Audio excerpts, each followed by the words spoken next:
Perintah Kaisar Naga. Bab 1541 sampai dengan 1550. Audiobook, novel silat. Episode 155. Kamu tidak berani melawanku? Dev melihat Jarvis mundur lagi dan lagi untuk menghindari serangannya sendiri, jadi dia bertanya. Kamu sedang sekarat sekarang, mengapa aku harus repot denganmu? Ketika waktunya habis, kamu secara alami akan tunduk dengan patuh. Jarvis tidak ingin bertarung dengan Dev lagi, bagaimanapun, Dev tidak bertahan lama. Kamu adalah puncak dari Wuhou, apakah kamu memiliki ketakutan akan waktu? Dev mencibir pada Jarvis. Tapi kali ini Jarvis tersenyum dingin, tidak ada gunanya, kamu tidak perlu menggunakan taktik agresif terhadapku. Ketika waktunya habis, kamu akan menemukan bahwa apa yang kamu bicarakan sekarang semuanya omong kosong. Wajah Dev suram dan dia tidak berbicara, dia tahu waktunya hampir habis dan dia tidak bisa membuang waktu. Setelah itu, Dev langsung terengah-engah dan menuju ke arah Jarvis. Tapi Jarvis terus menggunakan keunggulan kecepatannya untuk menghindar. Dev menggertakkan giginya dan melemparkan pukulan demi pukulan, tetapi semuanya tidak berguna. Kecepatan Jarvis terlalu cepat, keduanya seperti Tom and Jerry. Dengan cibiran di wajah Jarvis, dia sepertinya menikmati perasaan dikejar. Dev berhenti dan menatap Jarvis dengan dingin. Apa? Tidak ada lagi kekuatan? Jarvis bertanya sambil tersenyum. Dev tidak berbicara, matanya dipenuhi rasa dingin. Melihat Dev tidak bergerak, Jarvis juga berhenti. Saya melihat Dev mengangkat tangannya, kakinya sedikit gemetar, dan kemudian dia menggumamkan sesuatu. Sinar cahaya menyebar dari kaki Dev. Tiba-tiba, pemandangan di sekitarnya berubah lagi, dan mereka berdua sepertinya berpindah tempat. Mantra ruang dan waktu. Melihat ini, Jarvis sedikit mengernyit. Pada saat ini, Dev, kristal naga terus berkedip, dan darah di tubuhnya mendidih. Keringat dingin di dahinya jatuh ke tanah dan menguap dalam sekejap. Dev tidak tahu banyak tentang sihir ruang dan waktu, dan dia tidak bisa melakukan seperti Ferdinand, yang bisa membangun ruang dengan lambaian tangannya. Sekarang dia hanya bisa melakukan yang terbaik untuk merapal mantra ruang dan waktu untuk melihat apakah dia bisa mengendalikan Jarvis. Pada saat ini, Jarvis terjebak di ruang ini, dan dia merasakan pengekangan yang berat. Kali ini, aku ingin melihat kemana kamu akan pergi. Dev berhenti dan bergegas menuju Jarvis. Jarvis tidak mengelak kali ini, tetapi mengayunkan tinjunya untuk menyerang. Bang bang bang. Kecepatan kedua orang itu sangat cepat, dan mereka bertabrakan satu sama lain dalam sekejap, dan mereka melihat cahaya keemasan berkelap-kelip. Segera, keduanya berpisah, dan luka di tubuh Dev sangat mengejutkan. Dev terngangah, menatap Jarvis dengan tegas. Dia melakukan kesalahan fatal saat ini. Meskipun dia menggunakan sihir ruang dan waktu untuk menjebak Jarvis, tetapi konsumsi kekuatan spiritual yang sangat besar, yang menyebabkan kekuatan bertarungnya melemah, dan dia tidak bisa memanfaatkannya sama sekali. Jika terus seperti ini, dalam beberapa menit, Dev tahu bahwa dia pasti akan kalah. Jarvis juga melihat ini, dengan seringai di wajahnya, kamu pasti telah menghabiskan banyak kekuatan saat menggunakan teknik ruang dan waktu ini, kan? Aku mengerti berapa lama kamu bisa bertahan dengan kekuatan yang telah kamu tingkatkan dengan membakar esensi darah. Apa? Dev memuntahkan seteguk darah lagi, seluruh wajahnya ganas, dan dia berjalan menuju Jarvis lagi dengan enggan. Tinju emas membawa paksaan tanpa akhir, Dev menghabiskan setiap pukulan. Jarvis mengikuti Dev dengan sekuat tenaga. Tidak ada kecerobohan sedikit pun, Jarvis tahu bahwa ini adalah perjuangan sekarat terakhir Dev. Setelah selusin pukulan, meskipun ada beberapa luka di tubuh Jarvis, itu tidak masalah buatnya. Dev sangat putus asa di dalam hatinya, dia terengah-engah dan menatap Jarvis dengan wajah penuh keengganan.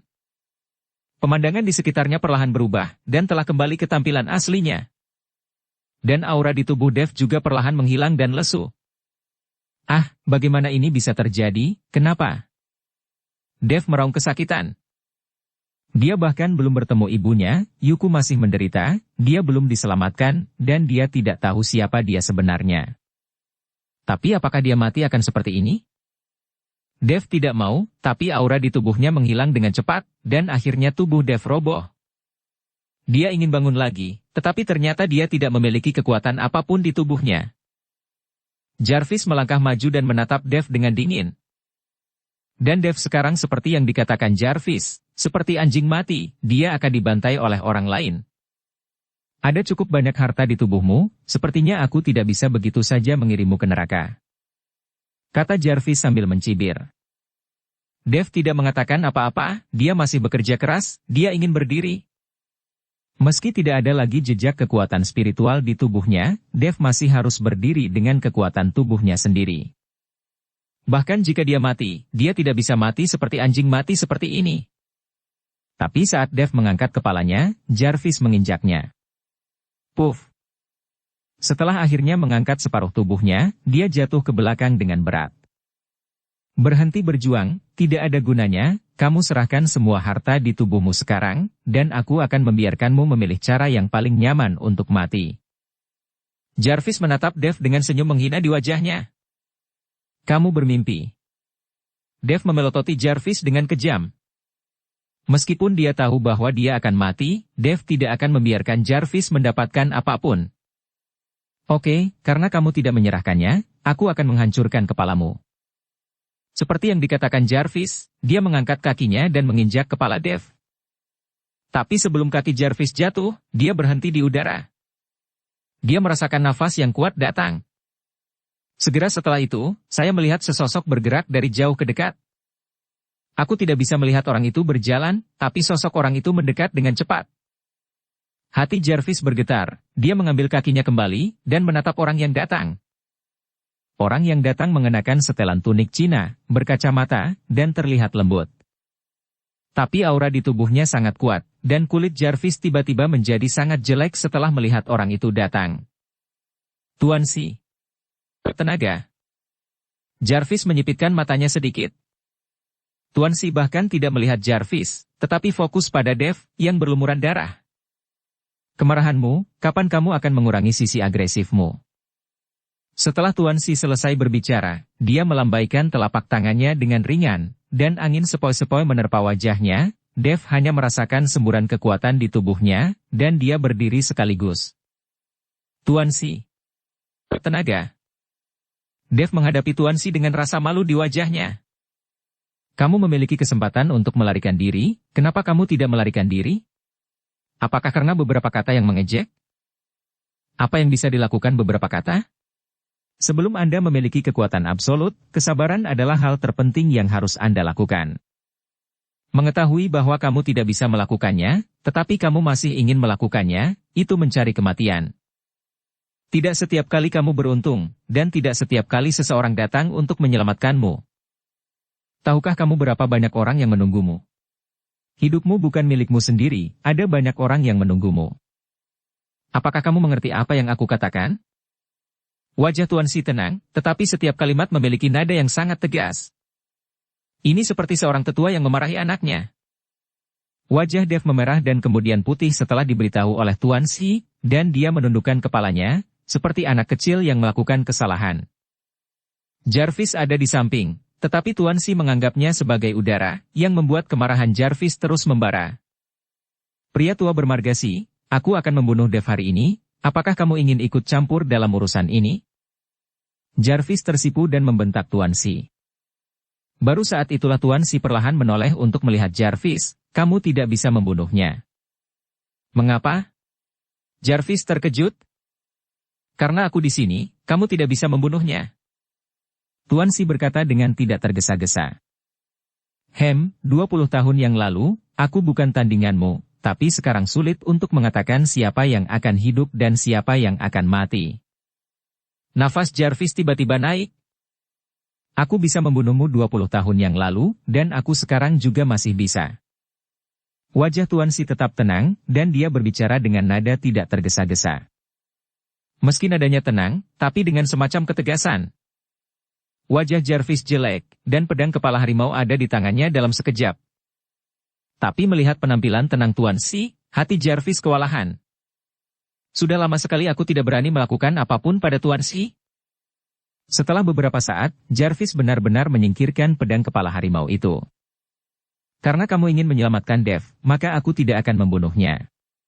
Lagi pula, aliansi seni bela diri yang ingin dia mati. Aku tidak ingin melawanmu demi aliansi seni bela diri. Setelah Jarvis selesai berbicara, dia berbalik dan hendak pergi. Dia tidak memiliki keluhan dengan Dev, tetapi dia dipercayakan oleh Zhu Zishan, jadi tidak perlu melawan Tuan Xi untuk masalah ini.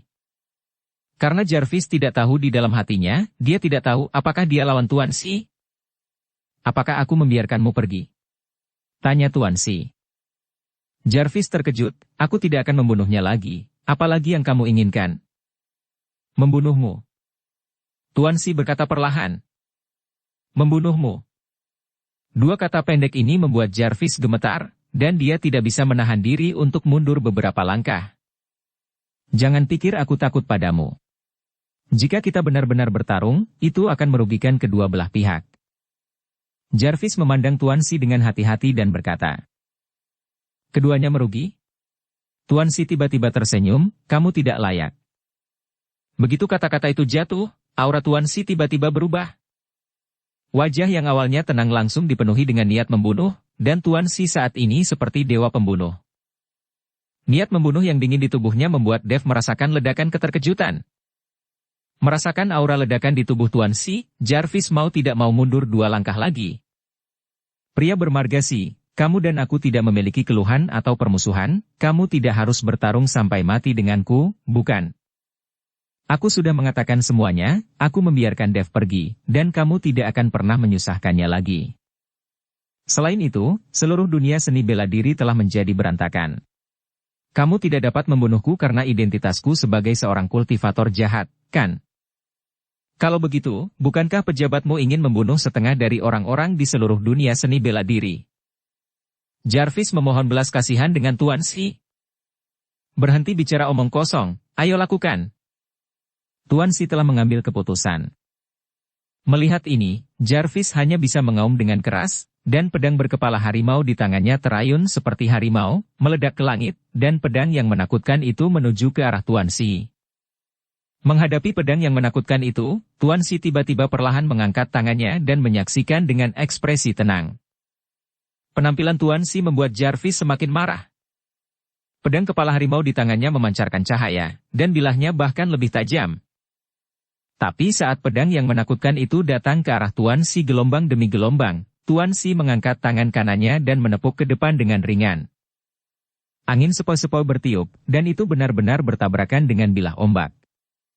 Pedang mengerikan itu menghilang tanpa jejak setelah menyentuh aura Tuan Xi. Tidak ada akibat dari langit dan bumi, dan tidak ada suara yang memekakkan telinga. Pukulan keras Jarvis secara diam-diam dihilangkan dengan cara ini. Dev sedikit tercengang, dia belum pernah melihat kekuatan seperti itu sebelumnya. Jarvis itu juga melebarkan matanya, melihat pemandangan di depannya dengan tak percaya. Itu adalah pukulan terkuat yang dia lawan barusan. Untuk diselesaikan dengan begitu mudah, kesenjangan kekuatan antara dia dan Tuan Xi terbukti dengan sendirinya. Hati Jarvis penuh dengan kepanikan, dan dia tidak lagi memiliki keberanian untuk berteriak pada Tuan Xi barusan. Sekarang Jarvis hanya memiliki satu pikiran, yaitu melarikan diri. Dia tahu bahwa dia tidak memiliki peluang untuk menang. Kamu ingin melarikan diri? Tuan Xi sepertinya melihat apa yang dipikirkan Jarvis, dan berkata perlahan. Jarvis tidak berbicara, tetapi pada saat ini, dia sepertinya melihat bayangan Dev barusan. Dev baru saja menanyakan ini sendiri. Tapi sekarang, giliran dia. Begitu dia mengertakkan gigi, Jarvis berbalik dan berlari. Semua kekuatannya terkonsentrasi di bawah kakinya, dan kecepatannya mencapai titik ekstrim dalam sekejap. Dia ingin melarikan diri dari sini dan tidak pernah datang ke Kyoto lagi. 20 tahun, dia menghabiskan 20 tahun di penjara bawah tanah dalam kegelapan. Keluarlah hari ini, tapi jangan mati lagi. Dia belum bersenang-senang. Kecepatan Jarvis sangat cepat, dan dia menghilang dalam sekejap mata. Tetapi Tuan Xi sepertinya tidak terburu-buru sama sekali. Apakah kamu tidak mengejarnya? Dev bertanya pada Tuan Xi dengan suara rendah. Dia tidak bisa lari. Suara Tuan Xi jatuh, dan orang itu menghilang. Rahang Dev hampir terjatuh karena terkejut. Dia belum pernah secara resmi melihat Tuan Xi bergerak. Ketika dia melihatnya hari ini, Dev benar-benar mengerti mengapa orang-orang di dunia seni bela diri di Kyoto melihat Tuan Si seperti tikus melihat kucing. Setelah berlari jauh, Jarvis menoleh ke belakang dan menemukan bahwa Tuan Si belum menyusul, jadi dia menghela nafas lega. Sial, itu terlalu mesum. Jarvis menepuk dadanya. Tapi tepat setelah dia menghela nafas lega, Jarvis merasakan embusan angin di belakangnya. Ketika dia menoleh, dia menemukan bahwa Tuan Si ada di belakangnya. Jarvis terkejut sesaat, terhuyung-huyung dan hampir jatuh. Kamu tidak bisa melarikan diri. Tuan Si berkata pelan dengan tangan di belakang punggungnya. Jarvis memandang Tuan Si dengan ngeri, dia menemukan bahwa Tuan Si tidak berlari, dan kaki Tuan Si tidak bergerak. Itu terbang, Tuan Si benar-benar terbang. Jarvis ketakutan. Dia berhenti dan berlutut di depan Tuan Si dengan pelok. Tuan Si yang baik, biarkan aku pergi. Aku akan kembali ke pegunungan dan hutan di masa depan, dan aku tidak akan pernah muncul lagi. Jarvis mulai memohon belas kasihan. Tuan Si memandang Jarvis dan tersenyum dingin. Tidak ada gunanya, kamu harus mati. Jika kamu tidak mati, maka kekuatan Dev tidak dapat dipulihkan. Jarvis terkejut, tidak mengerti apa maksud Tuan Si. Kemudian Dev membakar esensi darahnya, dan sekarang esensi darahnya habis, dan tiannya ditutup. Dia sudah menjadi orang yang tidak berguna, dia tidak bisa berlatih sama sekali, bahkan jika dia membunuhku, dia tidak akan bisa pulih. Tuan Si menggelengkan kepalanya, siapa bilang jika kamu membakar darahmu, kamu tidak bisa pulih? Selama kamu menyerap kekuatanmu, dia bisa pulih. Ketika Jarvis mendengar ini, dia langsung mengerti bahwa Tuan Si ingin Dev menyerap kekuatannya. Orang harus tahu bahwa Jarvis telah berlatih selama beberapa dekade sebelum dia mencapai puncak Wuhou, jadi bagaimana dia bisa diserap oleh orang lain dengan santai? Tidak. Jarvis mengangkat kepalanya dan meraung, semua energinya terkonsentrasi di tangannya. Dia tidak bisa membiarkan orang lain menyerap kekuatannya, dia ingin melawan. Tuan Si memandangi Jarvis yang gila, mengangkat tangannya dan menamparnya, menghancurkan semua mantra yang telah dipadatkan oleh Jarvis dalam sekejap. Di depan Tuan Si, Jarvis bahkan tidak memiliki kesempatan untuk bergerak. Jarvis masih ingin mengumpulkan energi untuk melawan, tetapi Tuan Si mencengkeram kerahnya, dan dia dibawa di udara seperti anak ayam. Semua energi di tubuh Jarvis menghilang dalam sekejap, dan tidak bisa lagi mengebun. Memegang Jarvis di tangannya, Tuan Si dengan cepat kembali ke Dev. Melihat Jarvis, pemimpin kultivator jahat, di tangan Tuan Si seperti ayam kecil, Dev sekali lagi mengatur ulang kognisinya. Tuan Si dengan santai melemparkan Jarvis ke depan Dev. Baru saja, Jarvis, yang sombong dan menginjak kepala Dev, jatuh ke tanah saat ini, seperti anjing mati. Setelah menyerap kekuatannya, kamu akan dapat pulih. Meskipun darahmu berbeda dari yang lain, esensi darah yang terbakar akan memiliki efek samping, jadi kamu harus menggunakannya lebih bijaksana di masa depan. Tuan Si menegur Dev. Dev melirik Tuan Si, meskipun dia ingin tahu tentang bagaimana Tuan Si tahu bahwa darahnya berbeda dari orang lain, dia tidak berani bertanya. Dev berjalan menuju Jarvis selangkah demi selangkah, sementara Jarvis meringkuk, matanya penuh kengerian. Tidak mudah untuk mengolah kekuatannya. Tapi sepertinya kekuatannya akan diserap oleh orang lain. Dan hidup saya tidak dijamin. Tidak, jangan. Aku masih memiliki beberapa sekte pemujaan besar di bawah komandoku, dan aku tahu beberapa runtuhan kuno. Selama kamu tidak membunuhku, aku bisa memberitahumu semuanya. Jarvis mengikuti Dev untuk memohon belas kasihan. Oleh karena itu, orang dengan kekuatan tinggi lebih takut mati. Dev tidak ingin membiarkan Jarvis pergi, tetapi ketika dia mendengar Jarvis berkata bahwa dia mengetahui beberapa runtuhan kuno, hatinya tergerak. Melihat keraguan-raguan di mata Dev, Jarvis tahu bahwa kata-katanya berpengaruh, jadi dia melanjutkan, itu adalah peninggalan kuno yang berusia ribuan tahun, dan tidak ada yang tahu lokasinya kecuali saya. Selama kamu tidak membunuhku, aku bersedia membantumu menemukan reruntuhan kuno itu. Dev benar-benar menghentikan sosoknya. Peninggalan kuno ribuan tahun yang lalu benar-benar membangkitkan minat besar Dev. Untuk mengetahui kota kebahagiaan, Dev telah mengangkat dua alam. Jika Anda mencari beberapa runtuhan kuno, bukankah kekuatan Anda akan tumbuh lebih cepat? Jika kamu tidak menyerap kekuatannya, kamu akan menjadi orang yang tidak berguna sekarang, dan kamu tidak bisa berlatih sama sekali. Apa gunanya mengetahui relik itu? Saat ini, Tuan Si mengingatkan dengan enteng.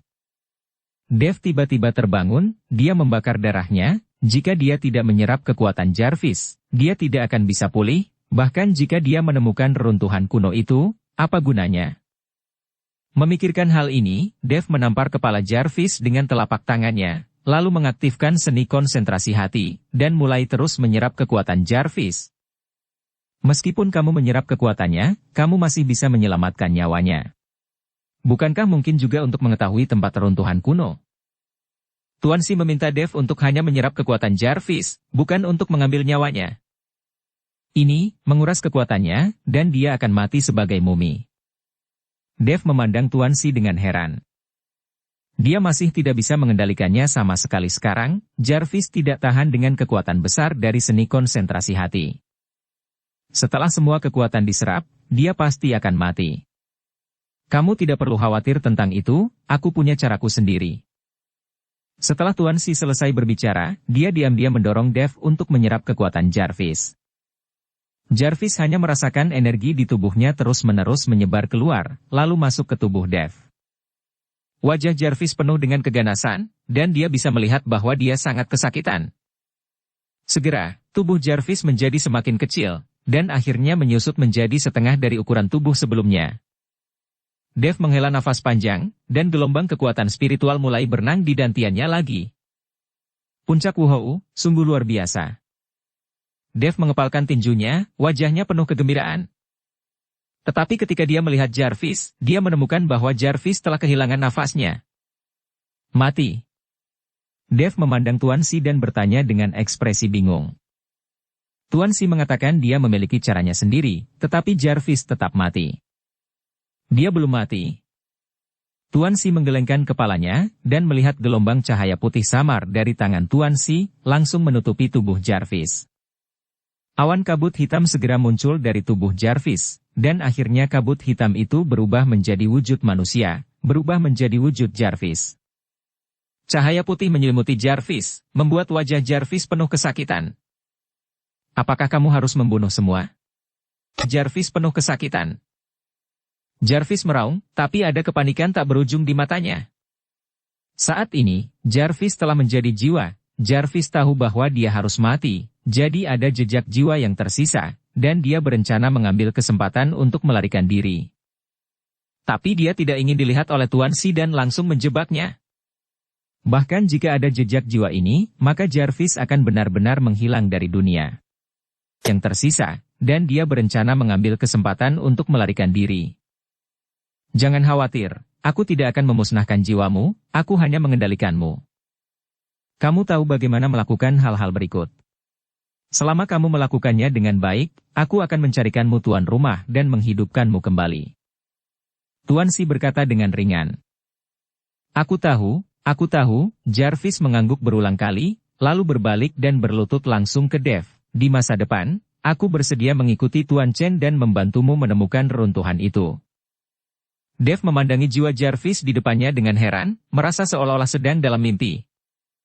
Dev, singkirkan dia, mungkin kamu bisa menggunakannya nanti. Tuan Si berkata kepada Dev.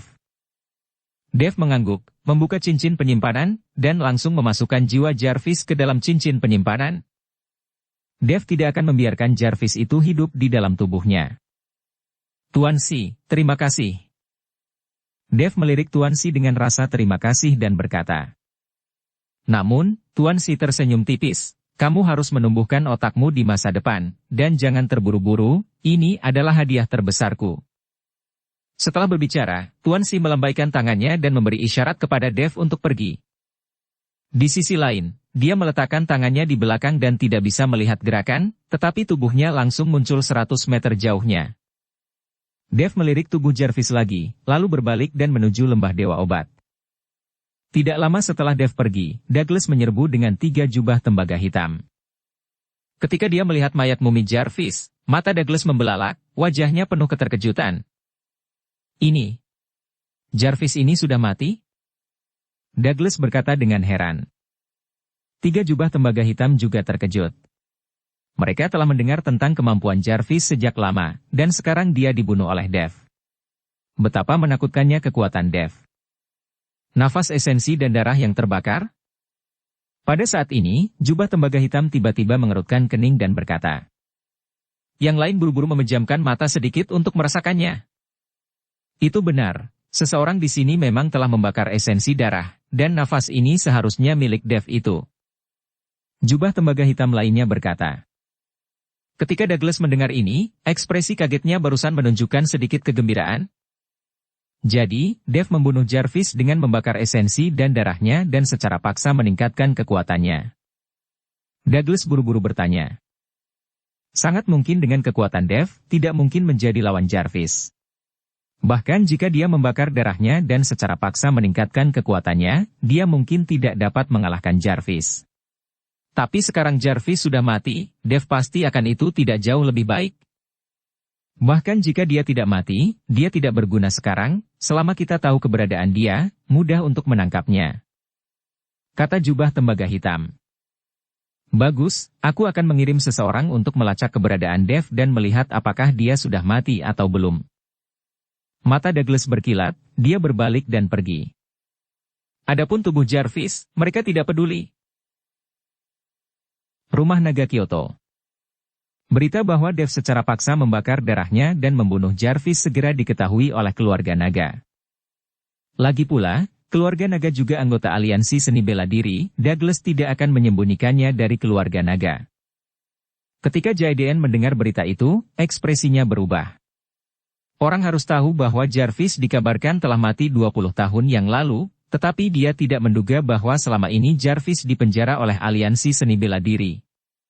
Dapat dilihat bahwa aliansi seni bela diri memiliki rahasia yang begitu dalam sehingga banyak anggota seperti mereka tidak mengetahuinya.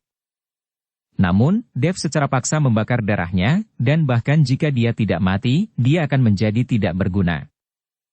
Jaiden buru-buru memberitahu Raiden kabar baik, tetapi setelah mendengar berita itu, ekspresi Raiden menjadi sangat jelek. Raiden, Dev secara paksa membakar darahnya, dan sekarang dia adalah orang yang tidak berguna jika dia tidak mati, kamu seharusnya bahagia. Jaiden berkata pada Raiden. Ayah, selama aku tidak melihat Dev, aku selalu merasa tidak nyaman. Selain itu, bahkan jika Dev secara paksa meningkatkan kekuatannya, dia mungkin tidak dapat membunuh Jarvis. Tetapi sekarang Jarvis adalah mati, itu membuktikan bahwa kekuatan Dev lebih kuat dari yang kita bayangkan. Raiden mengepalkan tinjunya dengan erat. Anda harus tahu bahwa Jarvis adalah Wuhou peringkat 2 yang terkenal 20 tahun yang lalu, dan tidak ada yang tahu level apa yang telah dicapai kekuatannya saat ini. Sekarang Dev secara paksa meningkatkan kekuatannya dan memenggal kepala Jarvis. Kondisi menakutkan semacam ini bukan lagi sesuatu yang bisa ditandingi oleh Raiden. Ayah, aku ingin mundur dan berlatih. Raiden menarik napas dalam-dalam, dan ada cahaya yang dalam dan menakutkan di matanya.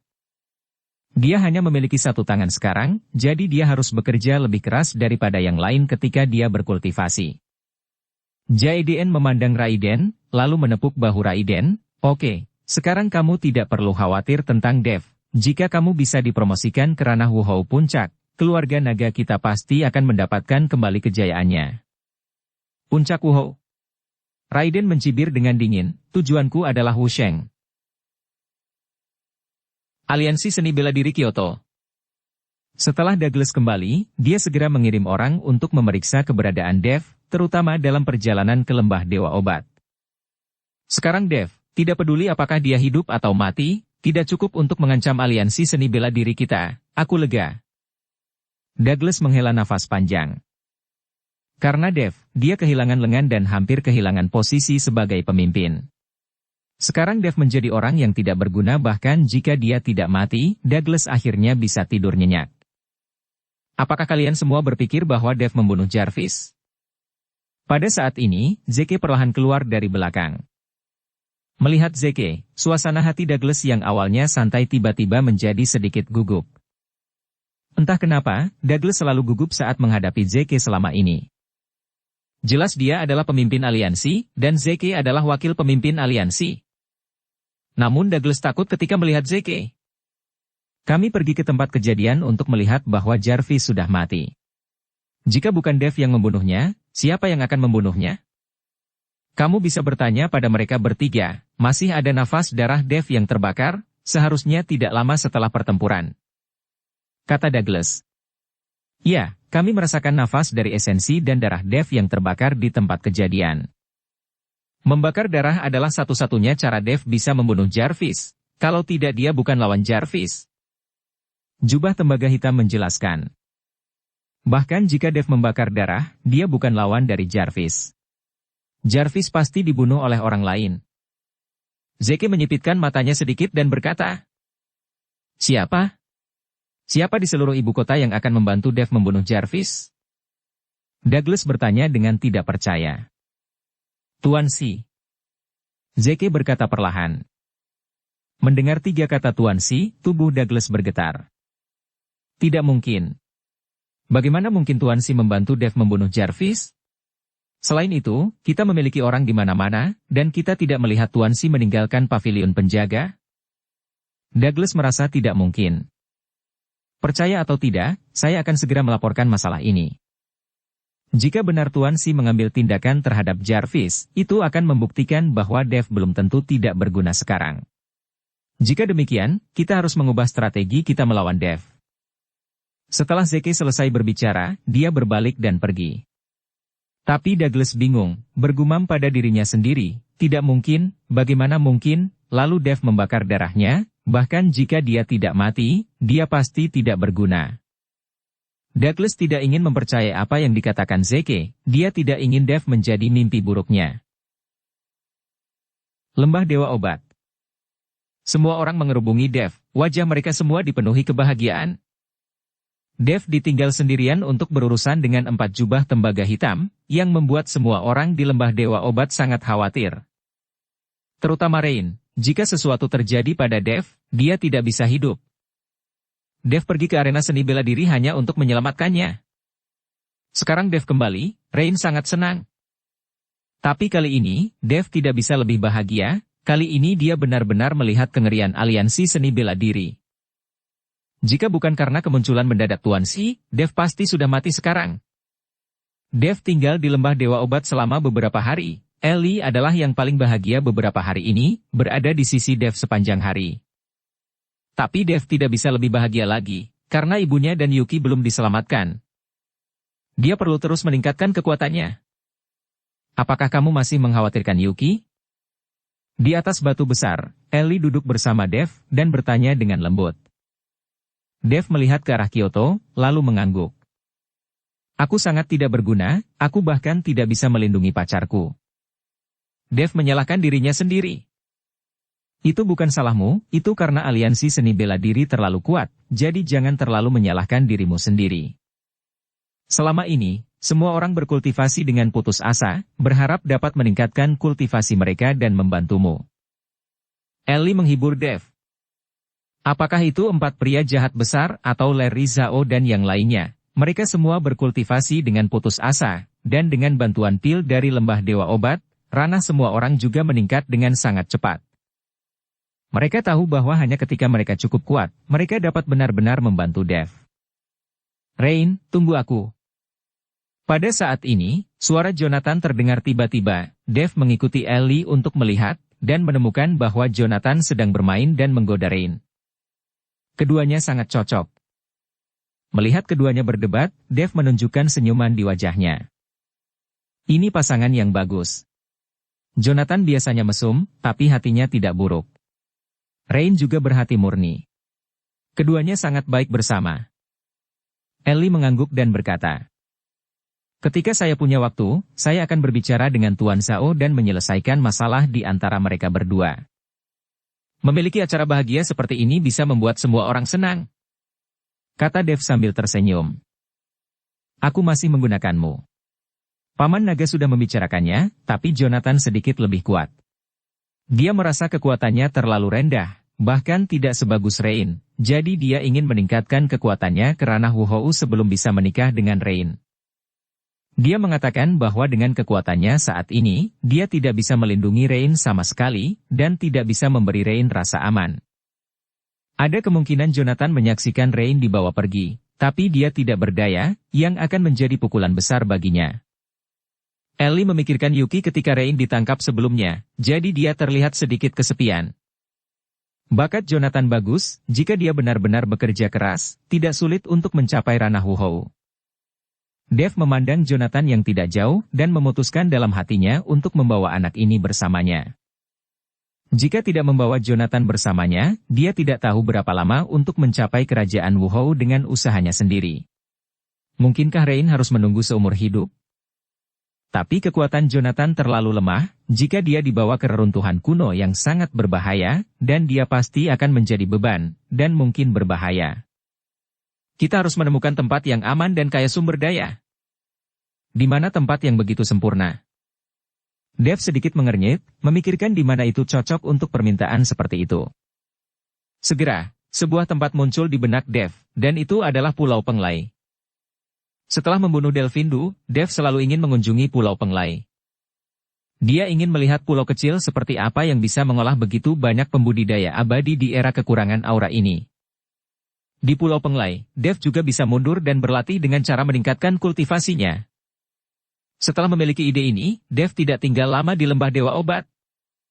Memanggil Jonathan, mengucapkan selamat tinggal kepada semua orang, dan langsung pergi ke Pulau Penglai.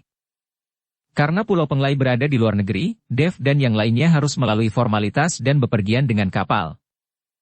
Sepanjang jalan, Dev senang dengan layanan Jonathan. Jangan melihat kecerobohan Jonathan yang biasa, tapi dia merawat Dev dengan baik di sepanjang jalan. 5 hari kemudian, Dev dan Jonathan menginjakan kaki di pulau peri legendaris, Pulau Penglai. Kak Chen, kenapa udara di sini berbeda? Rasanya sangat nyaman untuk bernafas? Setelah mendarat di pulau, Jonathan bertanya pada Dev. Dev tidak berbicara, tetapi pori-pori di tubuhnya terbuka, dan dia bisa merasakan aura yang kaya dari Pulau Penglai. Seperti Pulau Penglai, tidak ada aura sekuat itu di tempat lain. Sungguh aneh, mengapa ada aura yang begitu kuat di pulau ini, tetapi tidak di tempat lain? Dan sepertinya aura ini hanya terselubung di Pulau Penglai, dan tidak menyebar sama sekali. Dev sedikit mengernyit. Perlu diketahui bahwa aura itu seperti udara, ia akan menyebar, tetapi aura di Pulau Penglai sangat kaya, begitu Anda meninggalkan pulau itu, auranya akan segera menipis. Dari mana datangnya aura yang begitu kuat? Mungkinkah ada juga reruntuhan di bawah Pulau Penglai ini? Dev ingat bahwa Pulau Naga telah datang, dan bertanya-tanya apakah ada juga relik di bawah Pulau Penglai. Kakak Chen, tempat ini benar-benar seperti surga. Aku akan membawa Rain dan saudari Ellie bersamaku. Begitu Jonathan tiba di sini, dia mulai merindukan Rain. Lagi pula, bisa dimengerti jika anak muda sedang jatuh cinta. Ayo kita berkeliling dulu, jika benar-benar bagus, belum terlambat untuk membiarkan mereka datang. Setelah Dev selesai berbicara, dia mengajak Jonathan mengelilingi Pulau Penglai. Pulau Penglai tidak terlalu besar, dengan populasi hanya puluhan ribu, tetapi semua orang berkultivasi abadi. Ini membuat Dev sangat terkejut, tidak mudah menemukan begitu banyak kultivator abadi. Menurut Ferdinand G., sebagian besar sekte pembudidaya abadi telah pensiun, tetapi masih banyak pembudidaya abadi yang aktif di Pulau Penglai. Dan sepertinya tidak ada perhatian khusus di sini. Berbicara secara logis, aura di sini sangat kaya, itu seharusnya menjadi tempat yang diimpikan banyak orang, dan banyak keluarga sekte pasti akan bersaing untuk pulau ini. Tapi melihat Pulau Penglai yang damai saat ini, sepertinya tidak dirusak oleh perang. Setelah berjalan-jalan sebentar, Dev dan Jonathan menyewa tempat untuk ditinggali, sehingga mereka tidak akan diganggu saat berlatih seperti ini. Aura yang begitu kaya adalah tempat yang bagus untuk berlatih, tidak peduli mengapa, Dev harus meningkatkan kekuatannya secepat mungkin. Jonathan, aku membawamu keluar agar kamu berlatih keras dan meningkatkan kekuatanmu. Kamu tidak boleh malas. Lingkungan di sini paling cocok untuk kultivasi.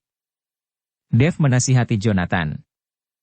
Kakak Chen, jangan khawatir, demi Rain, aku akan bekerja keras untuk berkultivasi, aku yakin aku akan segera mencapai Wuhou. Jonathan penuh percaya diri. Melihat tatapan percaya diri Jonathan, Dev mengangguk puas. Dev mulai mengatur susunan pengumpul roh di tempat yang mereka sewa. Dengan aura yang begitu kaya, menambahkan susunan pengumpul roh, bisa dibayangkan betapa kaya aura di sini.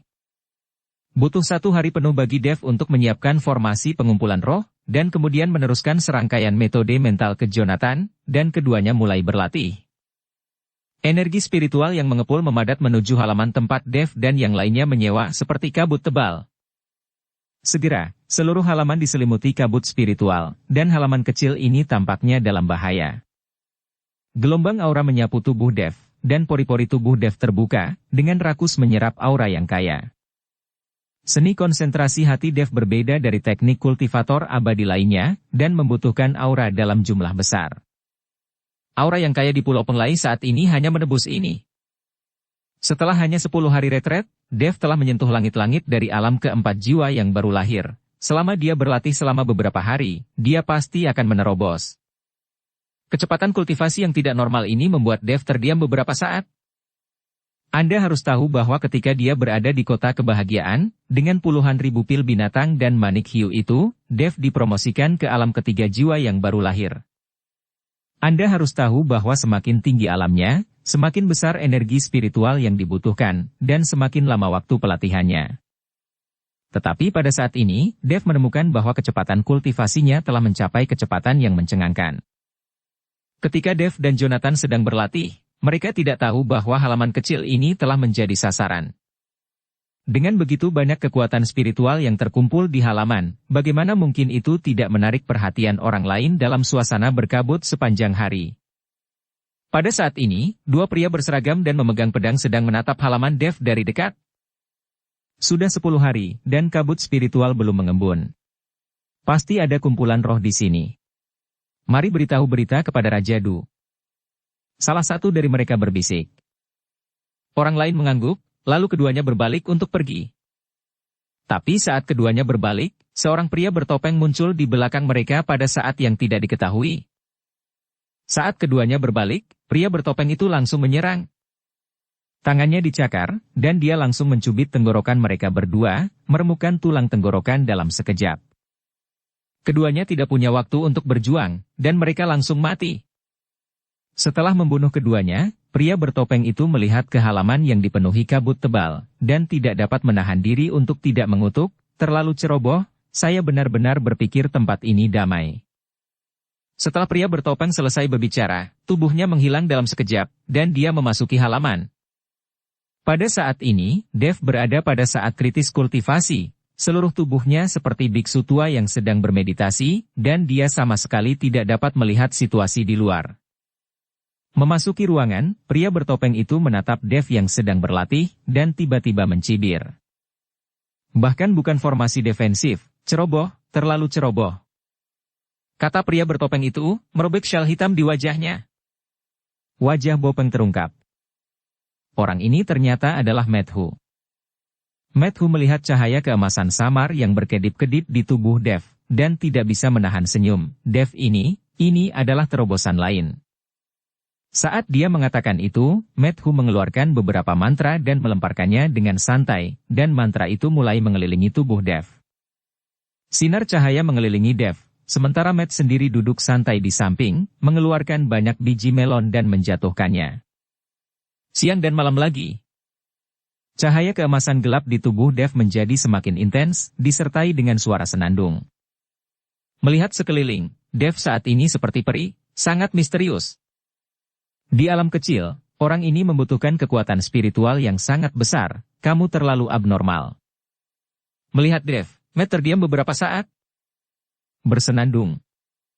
Tiba-tiba, ada gelombang kekuatan spiritual, dan Dev tiba-tiba membuka matanya, tubuhnya bersinar dengan cahaya keemasan. Nyaman, sangat nyaman untuk berlatih di tempat ini. Dev tidak bisa tidak mengagumi. Hidupmu hampir mati, mari kita lihat apakah kamu masih merasa nyaman. Met berkata sambil tersenyum. Dev terkejut, karena dia baru saja bangun, jadi dia tidak memperhatikan Met. Mendengar suara Methu, wajah Dev menjadi sedikit jelek. Tuan Hu, mengapa kamu ada di sini? Dev bertanya dengan heran. Aku sudah di sini selama beberapa bulan. Jika aku tidak di sini, kamu mungkin telah dibunuh oleh seseorang saat kamu sedang berlatih. Kamu berlatih dan bahkan tidak membuat lingkaran pertahanan. Apakah kamu ingin terpotong dengan kepala terentang? Matthew menegur Dev. Wajah Dev dipenuhi rasa malu. Pada saat itu, dia memang ceroboh. Dia merasa bahwa semua pembudidaya abadi ada di sini, dan orang-orang tidak terkejut dengan pembudidaya abadi. Selain itu, tidak satu pun dari orang-orang di Pulau Penglai ini yang mengenalnya, yang akan datang untuk membunuhnya. Tuan Hu, kamu bilang seseorang akan membunuhku. Apa yang terjadi? Tidak ada orang di sini yang mengenalku. Dev bertanya dengan heran. Dia tidak mengerti, mengapa akan seseorang menyakitinya di sini, hanya karena dia penuh aura dan membentuk kabut spiritual. Apakah orang-orang itu ingin membunuhnya? Bersambung ke episode 156. Dukung kami dengan subscribe, follow, like, komen dan share. Terima kasih.